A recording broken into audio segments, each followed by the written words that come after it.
ఇప్పటివరకు ఆర్డర్ ఉత్తర్వులు ఇప్పటివరకు అందలేదు. కేవలం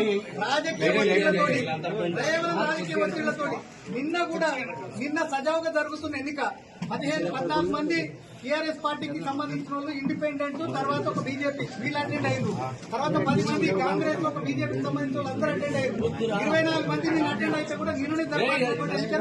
కేవలం రాజకీయ ఒత్తిళ్ల కారణంగా నేను జరపలేదు. స్థానిక ఎమ్మెల్యే మల్రెడ్డి రంగారెడ్డి ఎవరైతే ఉన్నారో ఆయన ఒత్తిడి కారణంగా నేను ఎన్నిక జరపలేదు. అయినప్పటికీ కూడా మాకు ప్రజాస్వామ్యం మీద విశ్వాసం ఉంది కాబట్టి ఈ రోజన్నా ఎన్నిక జరుపుతాను.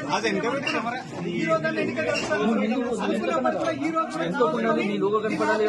హైకోర్టు అని చెప్పి హైకోర్టు చెప్పిందని చెప్పి ఇప్పటికి కూడా అబద్దం చెప్తున్నారు.